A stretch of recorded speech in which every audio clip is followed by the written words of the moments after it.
Start करते हैं बेटा। कल हमने जो डिस्कशन किया था, क्या क्या पॉइंट्स थे बेटा बेसिकली, ठीक है ना।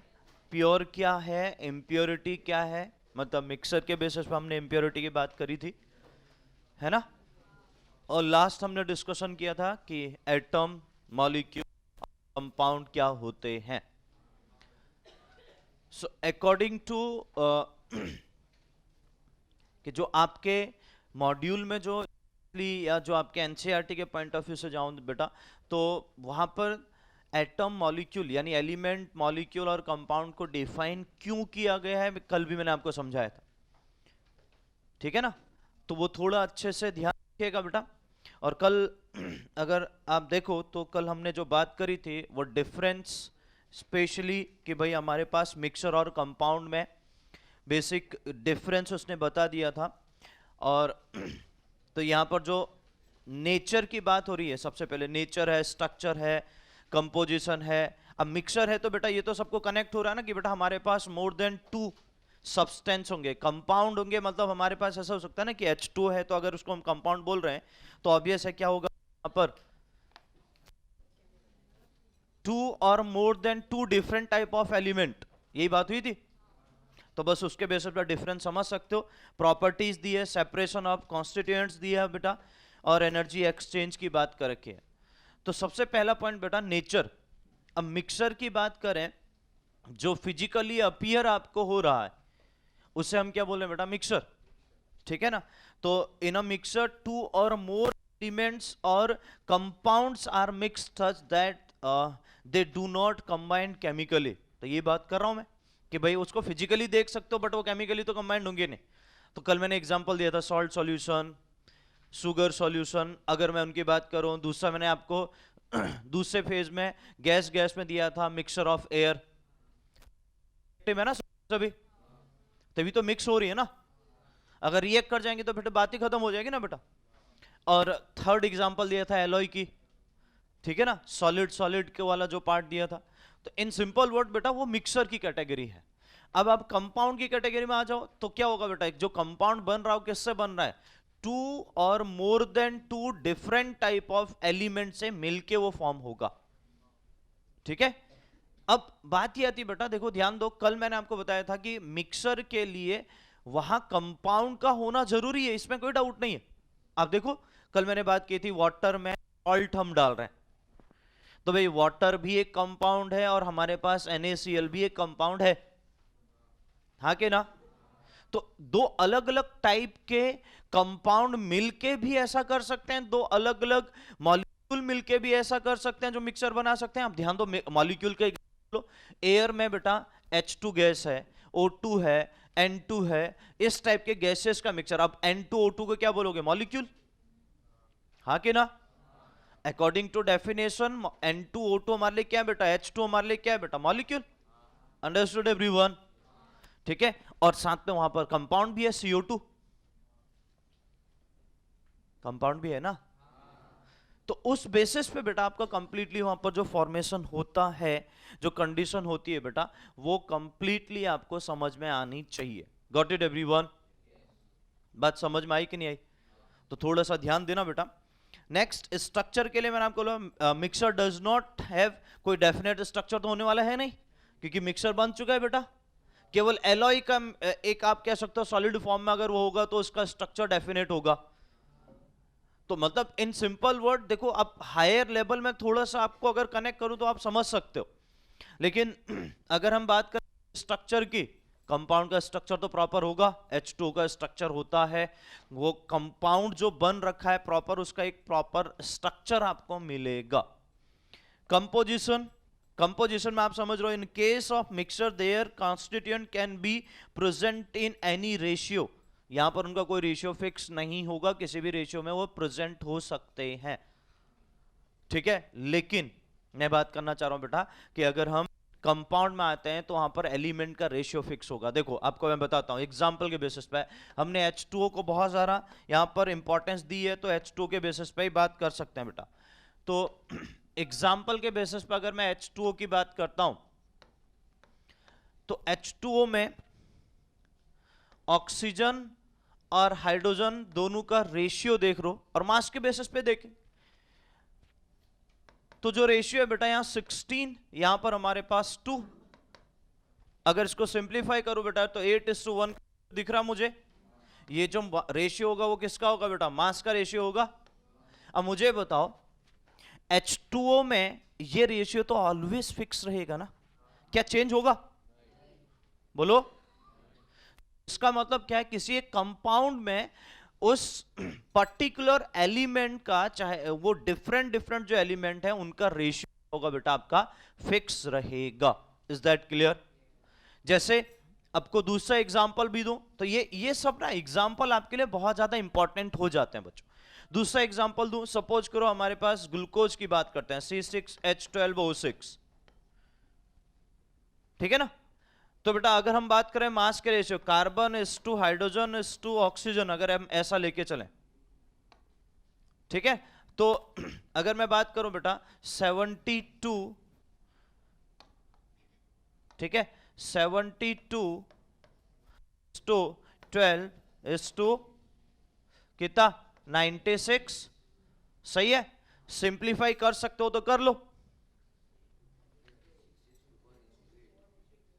कितना?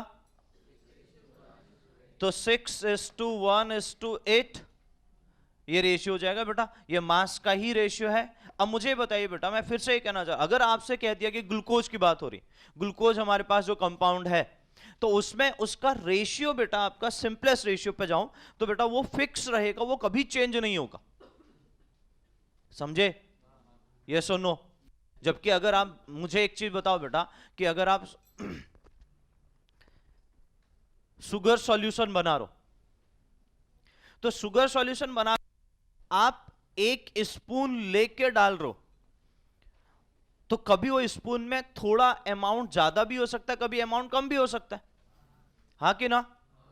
ठीक है ना? तो अगर मैंने आपको बोला कि 1 स्पून डालो, अब समझना मेरी बात को अच्छे से, अगर मैंने आपको बोला बेटा कि 1 स्पून आपको शुगर ऐड करना है 1 कप या 1 ग्लास वाटर में, अगर मैं सिंपली बोलूं तो बेटा सबको ये प्रैक्टिकल करने के लिए दिया तो सब 1 स्पून ऐड तो कर रहे हैं, लेकिन सबके 1 स्पून में ऐसा होता है मास बिल्कुल सबका अलग अलग हो। अगर मैं इसको वे करूं तो मतलब कुछ ना कुछ चेंज जरूर हो सकते हैं। क्या मेरी बात सबको समझ में आ रही? अगर वो वेरिएशन दिख रहा है बेटा उसी को बोला जाता है प्रिसिशन एक्यूरेसी। कि उस स्पून में अगर सबने मास सेम लिया तो वो हमारा बेटा वहां पर क्या होता है? प्रिसिशन एक्यूरेसी को बताएगा। अदरवाइज क्या होगा बेटा? वहां परसेंटेज एरर निकल जाएगी कि कितना % एरर है। इसलिए बोला जाता है बेटा कि जब आप प्रैक्टिकल कर रहे हो ना तो जब आप प्रैक्टिकल करोगे भी, आगे भी जाके आपको बताता हूं, तो टाइट्रेशन जब आप करते हो स्पेशली, उस टाइट्रेशन में सॉल्यूशन सबको एक ही दिया जाता है कि भाई वो जिसकी नॉर्मलिटी फिक्स है, अगर 0.1 नॉर्मल आपको एनओएस दिया, ठीक है, तो अब आपके उस बेसिस पे जब टाइट्रेट कर रहे हो ना, मतलब टाइट्रेट मतलब न्यूट्रलाइजेशन, एसिड बेस रिएक्शन हो रही, सिंपल बोलूं तो, इतना तो समझ रहे हो ना?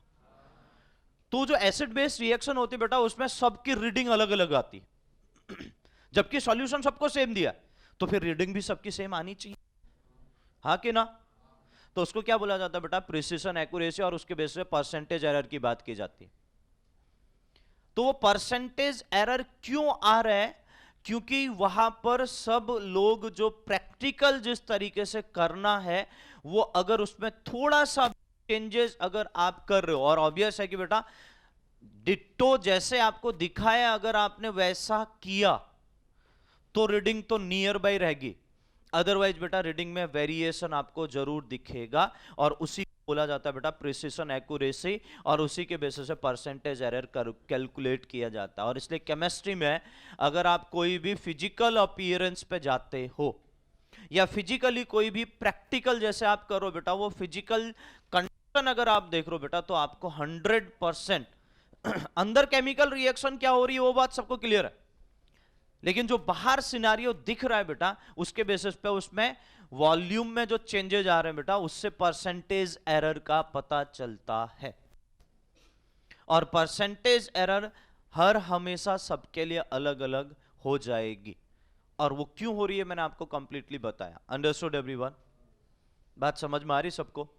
तो ये ध्यान देना बेटा थोड़ा अच्छे से, ताकि कंप्लीटली वो कनेक्ट हो और कंप्लीटली वो समझ पाए। क्योंकि यहाँ इंपॉर्टेंट क्या है कि मैंने आपको जो बोला कि हमारे पास किस तरीके से प्रॉपरली वो जो सिनारियो है जो आपके सामने रखा है कि कंपाउंड में उस हर एक एलिमेंट का मास फिक्स रहने वाला है, लेकिन जो चेंज हो वो केवल और केवल हमारे पास ऑब्वियस है कि बेटा जो चेंज होने वाला है वो फिजिकल अपीयरेंस के बेसिस पे, फिजिकल जो मास आप लेते हो उस पे। तो इन सिंपल वर्ड मिक्सर में तो वो मास चेंज हो सकता है ना, मिक्सर में तो कोई दिक्कत ही नहीं है बेटा। और अगर हम बात करें बेटा उस पर्टिकुलर कंपाउंड के रिस्पेक्ट में वो चेंज नहीं होगा। Got it everyone? ठीक है, चलिए ओके, नेक्स्ट है बेटा properties. The constant of a mixer retain their individual physical and chemical properties. जबकि यहां पर क्या हो जाएगा बेटा हमारे पास डिफरेंट हो जाएगा। आप देखो ना बेटा, अगर H2 गैस है, सुनिएगा मेरी बात को, H2 गैस है, हमने कल एक रिएक्शन लिखी थी बेटा, H2 plus O2 to give H2O। अगर मैं बैलेंस करूं बेटा तो ये 2 ये 2 है ना, और ये दोनों गैसियस स्टेट में है बेटा और ये लिक्विड स्टेट में। तो फिजिकल स्टेट चेंज हुआ कि नहीं हुआ बताओ? तो कहने का मतलब यह है कि बेटा एलिमेंट के बेसिस पे आप उसके इंडिविजुअल स्टेट को चेंज कर सकते हो, और उसने यही पॉइंट लिखा, the properties of a compound are entirely different from the properties of its constituents. मतलब एटम अलग फॉर्म में है या मॉलिक्यूल अलग फॉर्म में है, अलग स्टेट में है, बट हमारे पास एंटायर कंपाउंड जो है बेटा उसका स्टेट ही चेंज हो गया। बात समझ में आ रही? इसका कि हमारे पास वहां पर अलग अलग जोन पे अलग अलग चीजें वहां पर कंप्लीटली इफेक्ट डालेंगी, जिसके बेसिस पे हमें ऐसा कुछ कंडीशन दिखेगा। केमिकल की तो बात ही कर रहे हैं बेटा अपन। अरे भला मानस, ध्यान देना है थोड़ा अच्छे से, ठीक है ना? यहां ध्यान देगा तो तुझे कनेक्ट होगी मेरी बातें। मैंने क्या बोला, केमिकल रिएक्शन तो हो रही है, केमिकल कंपाउंड की बात आ गई, ये तो मैं पहले ही बोल चुका हूं। मैं यहां पर बात कर रहा हूं फिजिकल स्टेट के बेसिस पे जो चेंज हो रहा है। केमिकल चेंज तो है जो हम पहले ही डिस्कस कर चुके हैं, लेकिन यहां पर जो बात है, क्योंकि इसका नेचर अलग है, इसका नेचर अलग है, इसका नेचर अलग है, वो केमिकल नेचर है जो ऑलरेडी हम बोल चुके हैं, लेकिन बात आ रही है कि फिजिकल स्टेट भी डिफरेंट होगा। ठीक है ना? ओके, नेक्स्ट है बेटा सेपरेशन ऑफ कॉन्स्टिट्यूएंट। अब मिक्सर को सेपरेट कर, तो मैंने आपको बताया शुगर सॉल्यूशन बना लो, सॉल्ट सॉल्यूशन बना लो, किस तरीके से सेपरेट करेंगे आपको पता है, सही है ना? लेकिन यहां पर जो कंडीशन सेपरेशन की बात आएगी बेटा, उसके लिए आपको केमिकल टेस्ट करने पड़ेंगे। तो उसमें लिखा होगा the constant of a can not be separated by the physical mean. मतलब फिजिकली आप उनको सेपरेट नहीं कर सकते, उसके लिए केमिकल टेस्ट ही करना पड़ेगा। आगे जाके आप पढ़ोगे बेटा, जैसे हमारे पास मैं आपको बताता हूं, कोई भी सॉल्ट अगर आपने देखा है, लाइक सपोज करो सामने मेंशन करता हूं बेटा, जस्ट लाइक सॉल्ट कुछ स्टेप्स है MgCl2। अब मुझे पता है बेटा यहां पर दो टाइप के कैटायन एनायन प्रेजेंट है, Mg+2 और Cl-, सही है ना? अब आपके उसमें ये जाके देखो, हाँ वो नई पार्ट है, लेकिन बात यह है कि भाई आपको कनेक्ट करना है कि भाई हाँ ये ऐसा क्यों हो रहा है, तो मैं आपको समझा देता हूं। आगे जाके आप देखोगे बेटा कैटायन के लिए एक कंफर्मेटरी टेस्ट होता है, मतलब वो पर्टिकुलर कैटायन है या नहीं है, तो उसके लिए कंफर्मेटरी एक टेस्ट करते हैं। तो आपको पता चला कंफर्मेटरी टेस्ट क्या, आपको पता चला कि Mg+2 प्रेजेंट है। मतलब कैटायन में, सभी कैटायन के लिए बात कर रहा हूं, तो सबके लिए एक प्रॉपर एक पाथ फॉलो किया जाता है। उस पाथ के अकॉर्डिंग आपको धीरे धीरे पता चलेगा इसमें ये कैटायन है, तो बाकी को रिमूव करते जाओगे। तो एंड में अगर आपको यह पता चला कि मैग्नीशियम प्रेजेंट है, एंड में आपको यह पता चला कि मैग्नीशियम प्रेजेंट है, तो ऑब्वियस है कि बेटा हमारे पास हमें मैग्नीशियम का यह पता चल जाएगा कि हमें कैटायन मिल रहा है। अब उस मैग्नीशियम के कैटायन के लिए जो कंफर्मेटरी टेस्ट होता है, यानी कैटायन प्रेजेंट है, कौन सा पता चल गया है, अब उसी में कंफर्मेटरी टेस्ट आता है। तो कंफर्मेटरी टेस्ट आप कंफर्म ये कहोगे कि Mg+2 प्रेजेंट है। सेम एनाइन के लिए भी यानी आप कैटायन एनायन के लिए आपको दोनों के लिए टेस्ट करना पड़ेगा, बट दोनों को सेपरेट फिर भी नहीं कर सकते, सेपरेशन तो पॉसिबल ही नहीं है। आप ये बता सकते हो कि वहां पर इस टाइप का कैटायन है, इस टाइप का एनायन है, अगर आपके लिए वो अननोन कंपाउंड हो तो आगे जाके आपको ये भी चीजें सीखनी है। तो उस बेसिस पे बेटा हमारे पास हमें कंडीशन ये पता चल जाती है कि मैग्नीशियम +2 और Cl- में आपके लिए दोनों एलिमेंट मतलब दोनों आयंस आप सेपरेट कर सकते हो on the basis of confirmatory test, but आप उन दोनों को अलग नहीं कर सकते हो। अब अलग करने का एक ही तरीका है, वो भी केमिकल मेथड, जो आपको या फिजिकल तो नहीं हो सकता, केमिकल मेथड। जैसे केमिकल में आपके कंडीशन जो आती है सेपरेशन का, क्योंकि मैं फिजिकल की बात कर रहा हूं कि फिजिकल से आप सेपरेट नहीं कर पाओगे, केमिकल मेथड में जैसे आप यहां पर सेपरेशन अगर करना है, उनको उनके एलिमेंट के फॉर्म में लेके जाना है, तो बेटा आप ये कह सकते हो कि भाई यहां पर इलेक्ट्रोलाइसिस कर दो। इलेक्ट्रोलाइसिस करने से क्या होगा बेटा, मैग्नीशियम अलग हो जाएगा, क्लोरीन अलग हो जाएगा, अदरवाइज आप नहीं कर सकते। और जब आपने इलेक्ट्रोलाइसिस कर लिया मतलब वो फिजिकल मेथड नहीं है, वो केमिकल प्रोसेस आ गई है। Understood everyone? तो वो खुद भी ये कह रहा है बेटा कि फिजिकल मेथड से तो हम सेपरेशन नहीं कर सकते। Got it everyone? क्या मेरी बात सबको समझ में आ रही है? ठीक है, नेक्स्ट है बेटा energy changes during the formation of the mixture. No energy change takes place, that is it is a result of physical change. Generally वहां पर कोई फिजिकल चेंज आपको जो दिख रहा है बेटा, उस बेसिस पे हमारे पास ये कह सकते हैं कि कोई एनर्जी का चेंज नहीं हो रहा है। अगर चेंज नहीं हो रहा है इसका मतलब क्या हुआ, सॉलिड आपने डाला वाटर में, और आपने क्या किया बेटा, जो सॉलिड से निकलने वाली मतलब जो सॉलिड को एनर्जी चाहिए डिसॉल्व होने के लिए वो वाटर ने दी, तो एनर्जी का एक्सचेंज हुआ, चेंज नहीं हुआ। अब क्या है, उसी के रेट को आप आपने मेरा पॉइंट क्या है सुनिएगा। अगर सपोज करो बेटा आप पानी में शुगर डाल देते हो, अब क्या होगा बेटा, वो डिसॉल्व तो होगा। आप स्टेयर करोगे जल्दी डिसॉल्व होगा, आप हीट करोगे और जल्दी डिसॉल्व होगा, बात सही है। लेकिन अगर आप कुछ भी नहीं कर रहे हो तो कुछ टाइम के बाद तो आपको डिसॉल्व होते हुए दिखेगा कि वो डिसॉल्व हो चुका होगा। यस और नो? इससे क्या पता चल रहा है, रेट ऑफ डिसोल्यूशन स्लो हो सकता है बट डिसॉल्व तो हो जाएगा। समझे कि नहीं समझे? यस और नो? तो इसलिए क्या कह रहा हूं बेटा कि एनर्जी का कोई चेंज वहां पर नहीं होता है। जो वाटर ने एनर्जी रिलीज करी वही सॉलिड ने एक्सेप्ट करी, और उसके बेसिस पे क्या हुआ, एक दूसरे से वो डिसॉल्व होना, इंटरैक्ट करके इंटरेक्शन होके वो डिसॉल्व होना स्टार्ट हुए। Got it everyone?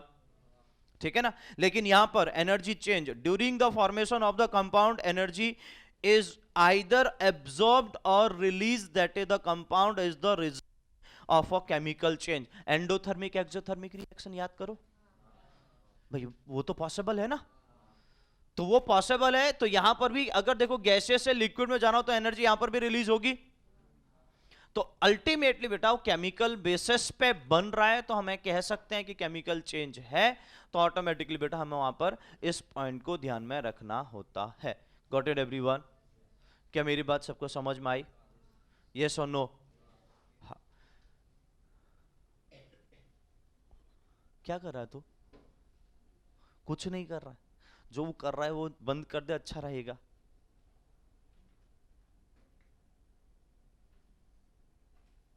हाँ, घर से कंप्लीट करके लाएगा ना बेटा। ठीक है, तो अब बेटा ये पॉइंट इसको अच्छे से ध्यान देना। कल हमने जो बाकी दो कंडीशन डिस्कस करी थी उसको एक बार अच्छे से रीड कर लीजिएगा। अगर कहीं पर किसी को कोई डाउट हो तो मुझे बता दीजिएगा। Reason for the reading of the alloy, alloy वाला पार्ट भी हमने कल डिस्कशन किया था। ठीक है, नेक्स्ट सॉल्यूशन की बात करें तो सॉल्यूशन में आपने पढ़ा है कि सॉल्यूशन बेसिकली इस तरीके से फॉर्म होता है। ठीक है, थोड़ा सा मैं सॉल्यूशन में आपको एक बेसिक आइडिया देना चाहता हूं बेटा, ताकि आप सॉल्यूशन को थोड़ा फील कर पाओ। क्योंकि देखो हम तीन टाइप के सॉल्यूशन की बात तो करिए, उसमें स्पेशली जो लिक्विड लिक्विड वाला पार्ट है बेटा उसको थोड़ा सा डिस्कशन करता हूं। ध्यान दीजिएगा बेटा, हमारे पास लिक्विड सॉल्यूशन को मैं ज्यादा फोकस करूंगा, और लिक्विड सॉल्यूशन के लिए हमें यहां पर बात करनी बेटा कि जो सॉल्यूट प्लस सॉल्वेंट हम बात कर, सॉल्यूट प्लस सॉल्वेंट, आपको ये बताना होगा जब आपने स्पेशली फर्स्ट यूनिट में पढ़ा होगा, सॉल्यूट होता है लेस और सॉल्वेंट होता है लार्ज अमाउंट में, ठीक है, ये स्मॉल अमाउंट में या लेस जो भी आप बोलो, और ये लार्ज अमाउंट में सॉल्वेंट। इसके बेसिस पे आपको जो सॉल्यूशन फॉर्म हो रहा है बेटा, वो बेसिकली लिक्विड सॉल्यूशन है। अब हमारे पास सॉल्यूट जो हो सकते हैं बेटा, ये भी मैं मेंशन कर दूं, सॉल्यूट जो हो सकते हैं हमारे पास वो अलग अलग टाइप के, सॉलिड हो सकते हैं, लिक्विड हो सकता है, गैस हो सकता है। एग्जाम्पल के बेसिस पे हर एक का एक एक एग्जाम्पल ले लेते हैं ताकि कनेक्ट हो जाए। अगर मैं एग्जाम्पल के बेसिस पे जाऊं बेटा, तो यहां तो सॉल्ट सॉल्यूशन आपने पढ़ा ही है, शुगर सॉल्यूशन, सॉल्ट सॉल्यूशन, जो भी आप बोलो। लिक्विड, लिक्विड की बात करें तो कॉमनली जो आपने देखा है कम से कम उसकी भी बात कर सकता हूं। अगर लिक्विड लिक्विड की बात करें बेटा, तो मेरे लिए सबसे बेस्ट एग्जांपल है अल्कोहल वाटर, और वो कंप्लीटली डिसॉल्व होता है, अल्कोहल इन वाटर, ठीक है। तो ये भी ध्यान रखना बेटा, अल्कोहल इन वाटर, ठीक है ना, ये भी कंप्लीटली डिसॉल्व होता है। तीसरा हमारे पास गैस, अगर हम बात करें बेटा CO2 इन वाटर, सोडा, ठीक है ना, सोडा वाटर जिसे आप बोल रहे हो। तो ये कंप्लीट एग्जाम्पल बेटा अगर आप ध्यान दो, ये इन तीन बेसिस पे आपके सामने रखे, और इनका इंपॉर्टेंस क्या है, ये सभी के सभी लिक्विड फॉर्म में ही होंगे, और ये सभी के सभी कंडीशन मोस्ट ऑफ द आपने सबने देखे हैं। तो मैं ये कह सकता हूं बेटा कि हमारे पास ये सब ऐसे, या इसको अगर इसकी जगह पर एक और कंडीशन लिखना चाहो वो भी लिख सकते हो। ये तो कम से कम जो मैं आपको सेकंड लिख रहा हूं देखा होगा, इसके लिए और करके अगर मैं लिखूं बेटा, तो वो और करके कंडीशन हमारे पास आएगी एसिटिक एसिड इन वाटर, ठीक है। विनेगर जिसे आपने सुना है बेटा यार, विनेगर इन वाटर, सुना है कि नहीं सुना है विनेगर? यार खूब चाउमीन तो खूब खाई है बेटा, ठीक है ना, खाई नहीं है, बिल्कुल भी नहीं खाई यार, ऐसा मत कहो यार, टेस्ट तो जरूर सबने किया होगा बेटा, नहीं किया? क्या हो, ठीक है ना। तो उसमें बेटा जो विनेगर हम बोलते हैं, जितने भी चाइनीज फूड होते हैं, चाउमीन नहीं खाई है मतलब चाइनीज फूड तो कुछ ना कुछ खाया होगा, अरे रहने तो बस हो गया बात, ठीक है ना। तो उसमें क्या होता है बेटा, जो हमारे पास स्पेशली विनेगर जो हम बोलते हैं बेटा, सिरका, ठीक है, उसका जनरल जो नेम है सिरका, ठीक है ना, उसमें लिखा भी रहता है बाहर पे। तो वो जो विनेगर है बेटा, वो बेसिकली एसिटिक एसिड, वो उसका जो कंपाउंड है वो CH3COH, जिसे हम एसिटिक एसिड बोलते हैं। ये एसिटिक एसिड बेटा पानी में इजीली डिसॉल्व हो जाता है। तो ये घर पे भी मिलता है, अगर आप ध्यान दो तो आप मोस्ट ऑफ द घर पे ये सब, ये पूरा वो बोतल में जो आता है बेटा वो रखते हैं, तो उसके बेसिस में आपको बोलूं कि आप घर पे वो प्रैक्टिकल कर सकते हो। तो ये एसिटिक एसिड इसका कॉमन नेम है बेटा, एसिटिक एसिड, ठीक है, यानी मैं कह सकता हूं एसिड इन वाटर, ठीक है। मैंने पानी को बेटा, पानी में उस को ऐड कर दिया है, जिसके बेस पे कंप्लीटली ये समझ सकते हैं कि बेटा हमारे पास यहां पर, और का फेज जो होता है बेटा वो लिक्विड फेज में होता है। मैं फिर से आपको बोल दूं, तो लिक्विड लिक्विड सॉल्यूशन आपका बन जाएगा liquid solute and liquid solvent. तो सॉल्यूट का नेचर मैंने डिफरेंट रखा है, जबकि सॉल्वेंट हमारे पास हर हमेशा हमारे किस फॉर्म में होगा बेटा, लिक्विड फॉर्म में ही होगा, तभी जाके मुझे लिक्विड सॉल्यूशन मिलेगा, समझे। मतलब जो लार्ज अमाउंट पे यूज कर रहे हैं बेटा, वो ऑलवेज जिस स्टेट में होगा सॉल्यूशन का नेचर वैसा होगा। बात समझ में आ रही, यस और नो? तो उस बेसिस पे बेटा हमारे पास ये कंप्लीट कंडीशन आपको मिले। तो इसमें ध्यान दो, सॉल्यूट जो होता है, सॉल्यूट और सॉल्वेंट के बीच में इंटरेक्शन होता है, वो इंटरेक्शन की वजह से एक दूसरे में वो मिक्स हो पाता है, और मिक्स होने के बाद बेटा हमें एक प्रॉपरली सॉल्यूशन मिलता है, जिसे हम यहां पर एक नाम देते हैं बेटा। इस टाइप के सॉल्यूशन को हम बोलते हैं ट्रू सॉल्यूशन। क्या बोलते हैं? True solution. ट्रू सॉल्यूशन का इसमें particle size, I repeat, particle size जो होता है वो बेसिकली अगर आप ध्यान दो, वो less than 1 nanometre, less than 1 nanometre, 1 nanometre से लेस उसका पार्टिकल साइज होता है। सो इन सिंपल वर्ड कि बेटा हमें यहां पर ये चीजें बहुत अच्छे से कनेक्ट हो, बहुत अच्छे समझ में आए, तो वही मैं आपको कहना चाह रहा हूं। तो उसके बेसिस पर आप चीजों को रिलेट कर सकते हो। पार्टिकल साइज की मैंने आपको बात करी, क्योंकि उससे मुझे ट्रू सॉल्यूशन की बात करनी है। तो जितने भी सॉल्यूशन अभी तक आपने देखे हैं, पढ़े हैं बेटा, वो कंप्लीटली हमारे पास ट्रू सॉल्यूशन है।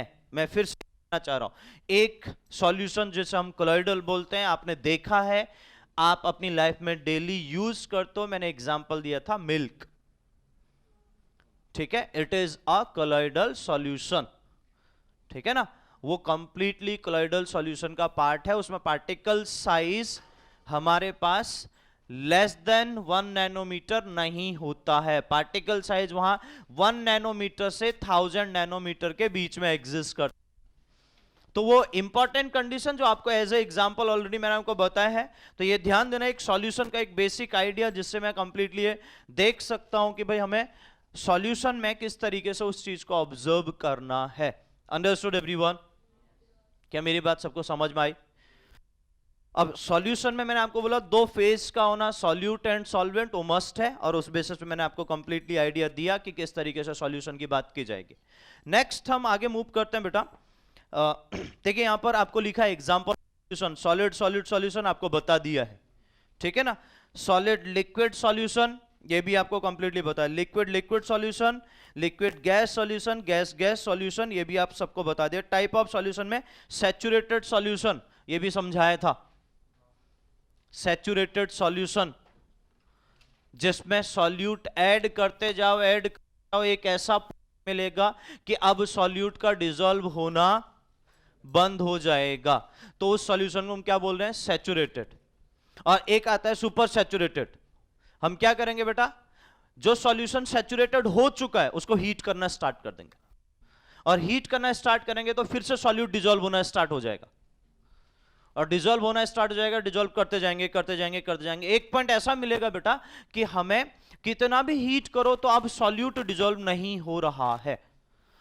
उस सॉल्यूशन को बोलते हैं सुपर सैचुरेटेड सॉल्यूशन। क्या बोलते हैं? Super saturated solution. तो अल्टीमेटली बेटा उस टाइप से 2 हमारे पास टाइप के बेसिक सॉल्यूशन है, और अनसैचुरेटेड में आप और ऐड कर सकते हो जो डिसॉल्व हो सकता है। ये सब कंडीशन आपको वहां पर प्रॉपरली मिलेंगी बेटा, ठीक है ना। सुपर सैचुरेटेड, अनसैचुरेटेड ये मैंने आपको बता दिया, और सैचुरेटेड। ट्रू सॉल्यूशन आपको बता दिया बेटा।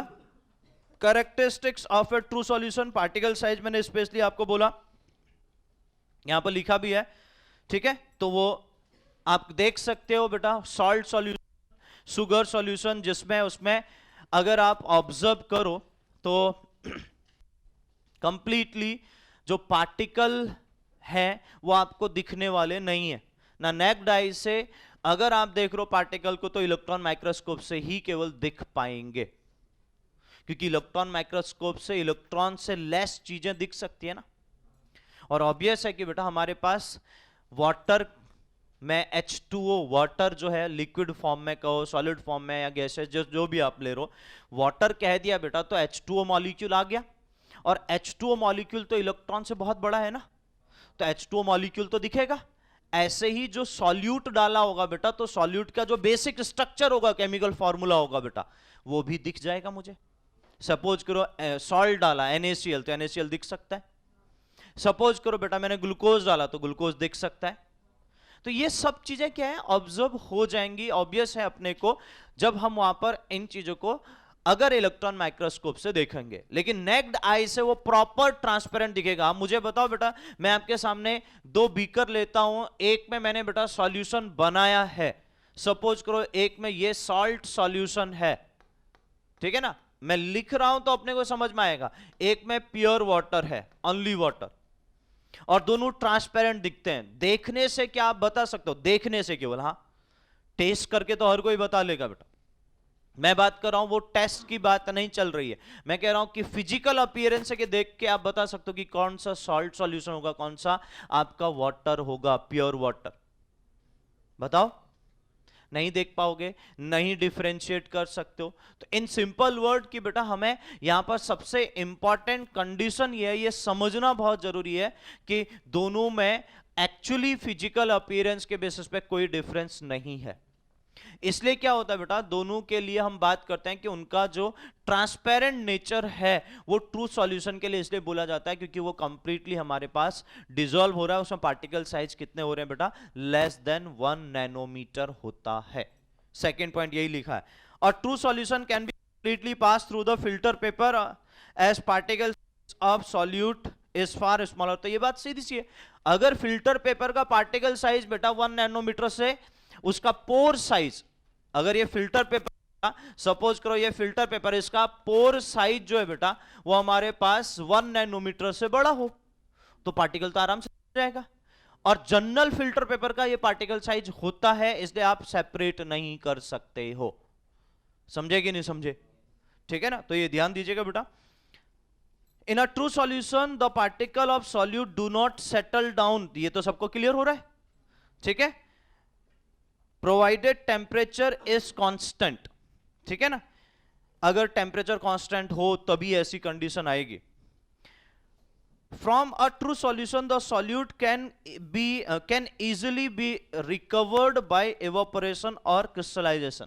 ये तो मैंने आपको ऑलरेडी बोल ही चुका हूं। भाई शुगर सॉल्यूशन ले लो, मुझे शुगर को सेपरेट करना है तो क्या करूंगा, क्रिस्टलाइजेशन। तो मैंने आपको बताया ना शुगर केन से शुगर के क्रिस्टल कैसे बनते हैं, बताया ना आपको मैंने। तो वो यही प्रोसेस है, तो वहां पर वो ट्रू सॉल्यूशन होता है। Is that clear everyone? हाँ, थोड़ा जो वहां पर आप देख रहे हो बेटा वो इंप्योरिटीज जो है बेटा वो प्लांट्स की इंप्योरिटीज होती है, लेकिन जैसे अगर आपने उसमें SO2 डाला, उसको ट्रांसपेरेंट बना दिया, फिर आप नहीं पहचान पाओगे ये शुगर सॉल्यूशन है कि वाटर है। समझे? केवल थिकनेस से पहचान पाओगे, दूर से देख के आपको पता ही नहीं चलेगा। Understood everyone? समझे ना? तो ये ध्यान रखिएगा बेटा। कंसंट्रेशन ऑफ अ सॉल्यूशन, ये तो आपको पता ही है कौन कौन से टर्म्स होते हैं, ये सब आपने पढ़ा है बेटा। Mass of the solute, volume of the solute, concentration term, molarity, molality, normality, yes और नो, ये सब टर्म आपने ऑलरेडी पढ़े हैं, इसमें कहीं मैं नहीं जाऊंगा बेटा, ये आप लोग अच्छे से कंप्लीट करोगे। ठीक है ना, ये NCERT का पूरा जो पार्ट, ये एग्जाम्पल जितने दिए हैं उसके बेसिस पे एक्सरसाइज 1 और एक्सरसाइज 2, एक्सरसाइज 1 जो आपके ऑब्जेक्टिव है, एक्सरसाइज 2 जो आपके बेटा सब्जेक्टिव है। तो ये आपका काम है। नेक्स्ट मैं मूव कर रहा हूं बेटा सस्पेंशन में। सेकंड पार्ट हमारे पास आता है बेटा सस्पेंशन। अब याद करो बेटा, मैंने सस्पेंशन समझाया था, बोलो जल्दी से, सस्पेंशन समझाया था, हाँ कि ना?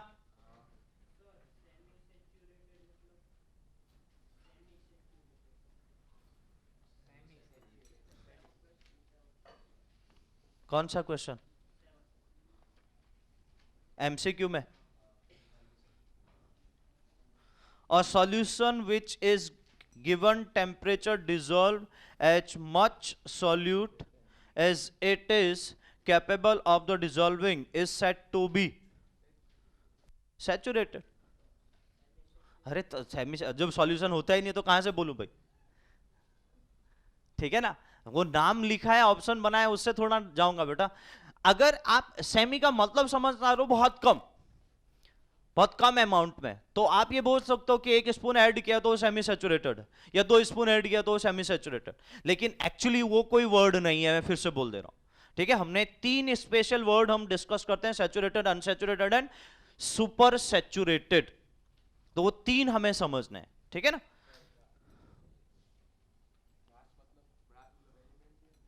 कौन सा? हाँ, ब्रास ब्रोंज मैंने ना एलिमेंट नहीं है, आपको कल ही तो बोला था, एलॉय, मिक्सचर ऑफ मेटल, कल तो बताया था। ब्रास ब्रोंज जो पुराने टाइम में स्पेशली जितने भी आप जो पूरे वो महल बनते हुए देखते थे, स्पेशली जितने भी महलों में जो डेकोरेशन हुआ होता था मेटल से स्पेशली, वो सब ब्रास और ब्रोंज से ही होता था। क्योंकि क्या है बेटा, देखो कॉपर का नेचर अगर आप देखो तो कॉपर इन्वायरमेंट में बहुत जल्दी आपको ब्लैकिश में आ जाता है। तो कॉपर का शाइनिंग नेचर तो है बेटा, वो खराब जल्दी होता है। इससे क्या दिक्कत हुई कि कॉपर को तो हम डायरेक्टली रख नहीं पाएंगे। तो जितना भी आप वहां पर वो येलोइश फॉर्म में जो आप देखते हो बेटा, वो येलो कलर में स्पेस जो आप, वो प्योर गोल्ड तो होने वाला है नहीं, ठीक है ना। लेकिन वो येलो कलर में जो आपको इतना अट्रैक्टिव कलर दिखता है, वो ब्रास ब्रोंज स्पेशल वो कंडीशन सबसे ज्यादा दिखती है। मैं तो आपको बोल रहा हूं बेटा, आर्टिफिशियल ज्वेलरी भी आज के समय में जो मिलती है, वो मोस्ट ऑफ द आपके ब्रास ब्रोंज उसमें सबसे ज्यादा रहता है। और एक होता है बेटा फॉल्स गोल्ड, तो उसको तो देख के नहीं पहचान पाओगे आप डिफरेंशिएट ही नहीं करोगे, दोनों को सामने रख जाओ, आप ये नहीं पहचान पाओगे कौन सा ओरिजिनल गोल्ड है, कौन सा हमारे पास फॉल्स गोल्ड है, अगर दोनों आपके सामने रख दिए तो इसलिए कहा जाता है कि स्पेशली गोल्ड को पहचानना आना चाहिए। तो भाई मैं तो इसलिए आपको बोल रहा हूं कि बेटा, पहचानने के लिए हमारे पास तो केमिकल टेस्ट है, हम कर सकते हैं, लेकिन जिसको पता नहीं फिर वो क्या कैसे करेगा, उसको तो पता ही नहीं चलेगा। तो इसलिए क्या होता है कि बेटा, जब आप गोल्ड के लिए बात करो तो कम से कम ध्यान दो कि हमें वहां पर जब हम गोल्ड लेने के लिए जा रहे हैं बेटा, तो फॉल्स गोल्ड ना हो, इसके लिए वहां पर वो स्पेशली कंपनी या जहां से भी आप उसको परचेज करो, उसका हॉलमार्क आता है, जिससे जनरली हम क्या है, ये उस पे उस हॉलमार्क से हम पहचान सकते हैं कि ये प्रॉपरली ऑथराइज्ड है कि नहीं है, और उस बेसिस पे अपन कह सकते हैं कि फिर हमें जो गोल्ड मिलेगा वो प्योर मिलेगा कि नहीं मिलेगा। अगर हॉलमार्क मिल रहा है, ठीक है, वो आपको प्रॉपर ऑथराइज्ड बिल नहीं दे रहा है, तो समझ जाना कि बेटा वो गोल्ड फॉल्स गोल्ड भी हो सकता है। मैं इसलिए कह रहा हूं क्योंकि बेटा देखो, आगे जाके आपको ये तो पता चल जाएगा गोल्ड के लिए क्या क्या टेस्ट है, तो आप लोग तो समझ सकते हो कि भाई हाँ, गोल्ड अगर हमें प्योरली जाना है तो गोल्ड के लिए हमें किस तरीके से वहां पर चीजों को रिलेट करना है या किस तरीके से समझना है।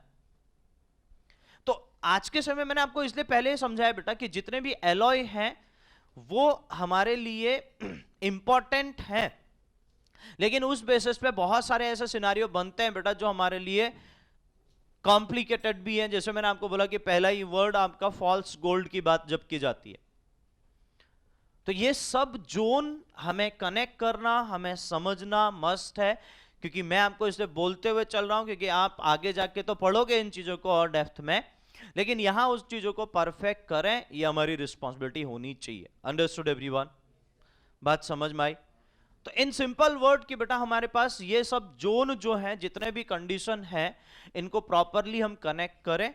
और मैंने आपको पहले ये समझा दिया है कि बेटा एलॉय की कंडीशन क्या है, और जितने भी हमारे पास एलॉय होते हैं बेटा वो सब मिक्सचर ऑफ मेटल बेसिस पे बने हैं, तो उसमें ब्रास ब्रोंज भी उसी के एग्जाम्पल आ जाएंगे।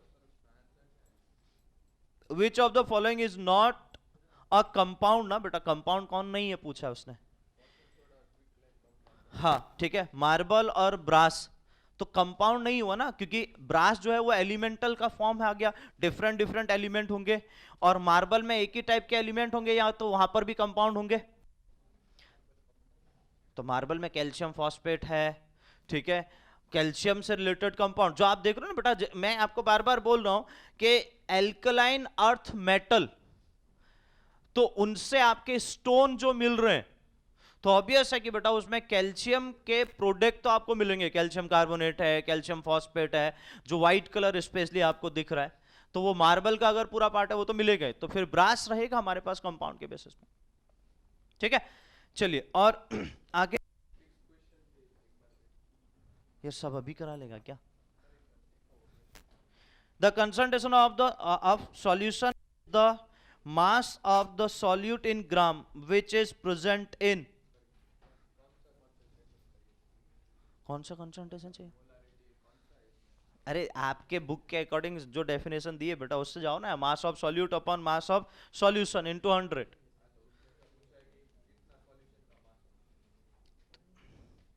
100 ग्राम में लिखोगे ना। The concentration of solution in the mass of the solute in gram, solute का मास कितना होगा, टोटल 100 ग्राम अगर बनाना है तो उस बेसिस पे आपको लेके चलना पड़ेगा, विच इज प्रेजेंट इन, तो आप सीधा सीधा मैंने आपको बोला ना कि इस पर्टिकुलर कंडीशन से चलो, कि आप क्या कहते हो बेटा, mass of solute upon mass of solution. तो मास ऑफ सॉल्यूशन क्या होता है, mass of solute plus mass of solvent, ठीक है ना, तो उस बेस पर ले लो, ठीक है ना। चलिए तो ये कंप्लीट है बेटा। सस्पेंशन की बात कर रहा था, सस्पेंशन के कुछ पॉइंट्स मैंने आपको पहले भी डिस्कशन किए थे, एग्जांपल आपको बताए कि हमारे पास सस्पेंशन होता क्या है, ठीक है ना। क्ले को अगर आप पानी में डिसॉल्व करो तो ऑब्वियस है कि क्या बनेगा बेटा, वो सस्पेंशन ही बन रहा है, क्योंकि आफ्टर सम टाइम बेटा वो क्या होने वाला है आपका, फिर से सेटल डाउन हो जाएगा। तो सस्पेंशन का पहला पॉइंट ध्यान दीजिएगा बेटा बहुत अच्छे से। सस्पेंशन का पहला पॉइंट हमारे कंप्लीटली, अगर मैं बात करूं बेटा, पार्टिकल साइज वो हमारे पास greater than 1000 nanometer, particle size जो होता है बेटा वो 1000 नैनोमीटर से बड़ा होता है। मतलब अब समझ सकते हो, क्लॉइडल सॉल्यूशन के लिए पार्टिकल साइज 1 से लेके 1000 नैनोमीटर के बीच में, ठीक है। सस्पेंशन के लिए वो पार्टिकल साइज 1000 नैनोमीटर से बड़ा, और बेटा ट्रू सॉल्यूशन के लिए वो पार्टिकल साइज 1 नैनोमीटर से छोटा, सही है। तो अब आपको कंप्लीटली पता चलेगा कि बेटा ग्रेटर देन 1000 नैनोमीटर है, तो इसका मतलब क्या है बेटा, वो पार्टिकल बहुत ज्यादा हैवी होगा। अब पार्टिकल हैवी होगा बेटा, तो मास अगर एक्यूमुलेशन ज्यादा है उसमें, हैवी होगा, तो क्या होगा, ग्रेविटी की वजह से सेटल डाउन हो जाएगा। इसलिए सस्पेंशन में वो पार्टिकल क्या होते हैं बेटा, धीरे धीरे सेटल डाउन हो जाते हैं।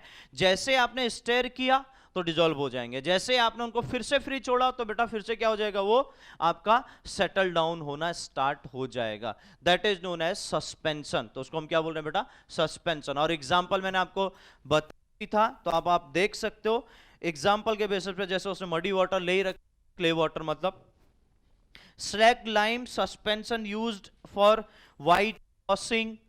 जो आप हम बेटा व्हाइट वॉश करवाते हैं घर पे, जो चूना होता है बेटा, कैल्शियम ऑक्साइड, उसको अगर हम पानी में डालते हैं बेटा तो कैल्शियम हाइड्रोक्साइड बन जाता है एक्सोथर्मिक रिएक्शन के बेसिस पे। देखा है ना बेटा सबने, हाँ कि ना।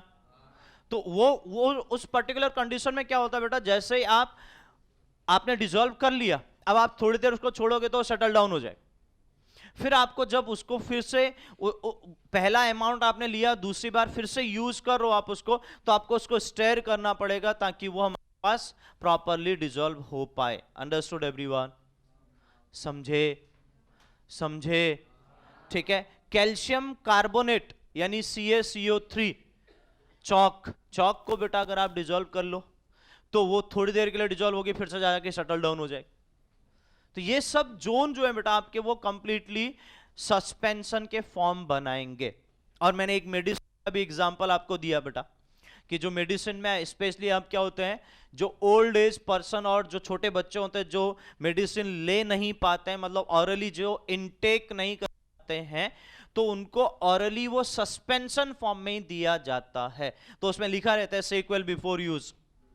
तो मैंने आपको समझाया था क्यों लिखा रहता, क्योंकि वो क्या पार्टिकल सेटल डाउन हो जाते, उसमें लिखा रहता बाहर सस्पेंशन है, तो पार्टिकल सेटल डाउन हो जाएंगे। तो फिर क्या करेंगे बेटा, उसको डिसॉल्व करने के लिए हमें उसको सेक करना पड़ेगा, तब जाके उसके बाद उसको प्रोवाइड कर पाएंगे। अंडरस्टूड एवरीवन, ठीक। नेक्स्ट है बेटा characteristics of the suspension. Particle size आपको मैंने बता ही दिया। पार्टिकल और suspension can be separated from the solvent by the process of the filtration. ये तो सीधा सीधा पॉइंट है, क्या फिल्टर करो बेटा तो हमारे पास फिल्ट्रेट अलग होगा और हमारे पास जो सब्सटेंस है वो अलग होगा। The particle of suspension settle down when the suspension, ये तो आपको बता ही दिया। और सस्पेंशन इज हेट्रोजीनियस, और ये बात भी सही है कि होमोजीनियस मिक्सचर नहीं कहलाएगा, क्योंकि दोनों फेज अलग अलग दिख रहे हैं। क्या मेरी बात सबको समझ में आ रही है, ठीक है। मोर scattering takes place in the suspension because of bigger size of particle. Scattering का मतलब होता है पार्टिकल का मूवमेंट करके सेटल डाउन हो जाना।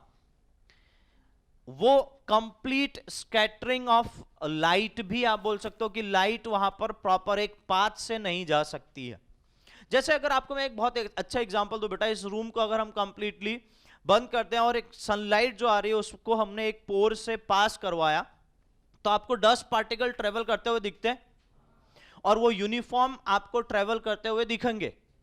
लेकिन सस्पेंशन में ऐसा नहीं होगा, वो स्कैटरिंग ज्यादा होगी, कहीं दिखेगा कहीं नहीं दिखेगा, कहीं दिखेगा कहीं नहीं दिखेगा। क्यों? क्योंकि सस्पेंडेड पार्टिकल जो है बेटा वो लाइट को एब्जॉर्ब कर लेते हैं। Understood everyone? क्या मेरी बात सबको समझ में आई? तो ध्यान देना बेटा, तो इसको भी अच्छे से कंप्लीट कर सकते हैं। नेक्स्ट जो पार्ट है बेटा क्लोइडल सॉल्यूशन का। अब क्लोइडल सॉल्यूशन में बेटा जाने से पहले मैं जितनी भी बातें आपको बता चुका हूं प्रॉपरली वो बहुत अच्छे से कनेक्ट हो। आई रिपीट कि बेटा इसमें जितने भी आगे के पोर्शन क्वेश्चन अगर हैं एनसीईआरटी से देख के वो एनसीईआरटी के क्वेश्चन हो जाने चाहिए, ठीक है। और वहां पर कंसंट्रेशन, क्योंकि देखो बेटा इतना डिटेल में चीजें पड़ी हुई है तो कंसंट्रेशन में यहां को दिक्कत नहीं आनी चाहिए। Understood everyone? बात समझ में आ रही सबको? सो इन सिंपल वर्ड कि बेटा आपको यह ध्यान रखना है कि जब भी आप कुछ भी पोर्शन कर रहे हो तो थोड़ा सा उसको अच्छे से प्रिपेयर करके कि भाई यहां पर ये चीजें आपको अच्छे से कनेक्ट हो जाए, ये आपको ध्यान देना है। Understood everyone? बात समझ में आई? तो थोड़ा सा कनेक्ट करिएगा चीजों को प्रॉपरली ताकि समझ पाओ, कहीं कोई दिक्कत ना रहे, समझे? ठीक है। और यहां पर तक बेटा किसी को कहीं पर कोई पॉइंट में ऐसा है डाउट है तो बोल सकते हैं, बाकी वो प्रॉपर कंप्लीट कर लीजिएगा अच्छे से। Understood everyone? और मैंने आपको ये बार बार कह रहा हूं, ये पॉइंट स्पेशली आपको जो समझाए हैं यहां ध्यान देना कि भाई हमें अलग अलग टाइप के सॉल्यूशन, अलग टाइप के जो जिस भी हमने चाहे सस्पेंशन की बात कर रखी है, चाहे उससे पहले ट्रू सॉल्यूशन की बात कर रखी है, सॉल्यूशन में भी अलग अलग कैटेगरी हमने डिस्कस किया है, वो सभी कैटेगरी प्रॉपरली अपने को क्लियर होनी चाहिए। क्योंकि मैं ऑलरेडी आपको बता चुका हूं कि बेटा हमारे पास 3 टाइप के सॉल्यूशन बनेंगे, ठीक है। Liquid solution, gas solution, solid solution. Liquid solution में मैंने आपको एग्जांपल कौन से दिए थे? लिक्विड सॉल्यूशन में एग्जांपल, बेसिक एग्जांपल, वो तो लिक्विड के टाइप थे बेटा, उसमें सॉल्यूट के टाइप के जो मैंने अभी लास्ट डिस्कस किया, तो मैंने कल की बात कर रहा हूं। शुगर सॉल्यूशन, सॉल्ट सॉल्यूशन, जिसका नेचर लिक्विड फॉर्म में हो। सेकंड मैंने आपको बताया था बेटा गैस सॉल्यूशन के लिए एयर का एग्जांपल दिया था। और थर्ड हम यहां पर बात करें बेटा कि अगर सॉलिड सॉल्यूशन के लिए एलॉय का एग्जांपल दिया था तो वो प्रॉपरली पता होना चाहिए। आज हमने जो डिस्कशन किया उसी में आगे बेटा तो हम यहां पर स्पेशली लिक्विड सॉल्यूशन में गए। लिक्विड सॉल्यूशन में आपने चीजों को कनेक्ट किया कि सॉल्यूशन स्पेशली जब भी वो सॉल्यूशन बनाता है तो 3 टाइप के हमारे पास क्या होते हैं? सॉल्यूट होते हैं लिक्विड सॉल्यूशन के लिए। ऐसे सॉलिड सॉल्यूशन के लिए भी, ऐसे ही गैस सॉल्यूशन के लिए भी, वो कैटेगरी पूरा अलग है। लेकिन अगर आप ध्यान दो बेटा लिक्विड सॉल्यूशन के लिए, तो लिक्विड सॉल्यूशन के लिए हमने 3 टाइप के सॉल्यूट की बात करी, solid, liquid, gas. Solid solute, liquid solute, gas solute. अगर सॉलिड सॉल्यूट होगा तो सॉल्यूशन हमें जो मिलेगा वो लिक्विड फेज में मिलेगा, और सॉल्वेंट हमारा लार्ज अमाउंट में होता है, ये सबको पता है। तो उस बेसिस पे बेटा हमें जो सॉल्यूशन यहाँ ऑब्टेन्ड हुआ लिक्विड सॉल्यूशन, जिसमें हमने सॉल्यूट को सॉलिड फेज में लिया, और हमने एग्जांपल की बात की थी बेटा सॉल्ट सॉल्यूशन या शुगर सॉल्यूशन, जो भी आप लो, सही है ना। दूसरा मैंने आपको बोला लिक्विड सॉल्यूशन में नेचर अब आपका सॉल्यूट का चेंज हो रहा है, सॉल्वेंट का वही है। तो उसमें मैंने एग्जांपल बताया था एल्कोहल इन वाटर या एसिटिक एसिड इन वाटर, ठीक है। ये 2 एग्जांपल आपको बताए। तीसरा एग्जांपल मैंने आपको बोला, तीसरी कंडीशन सॉल्यूशन की, लिक्विड सॉल्यूशन की, कि सॉल्यूट क्या है बेटा? गैस है। तो उस बेसिस पे गैसियस सॉल्यूट को अगर आप यहां पर देखोगे तो उस पर्टिकुलर बेसिस पे ऑब्जर्व करिए बच्चों, तो आपको वहां पर कंप्लीटली मिल जाएगा कि CO2 इन वाटर, यानी सोडा वाटर जिसे हम बोल रहे हैं, पिया है ना सबने, है ना? सोडा नहीं पिया तो ना काहे को बोल रहा है? आदत से मजबूर है कि पहले ना बोलेंगे,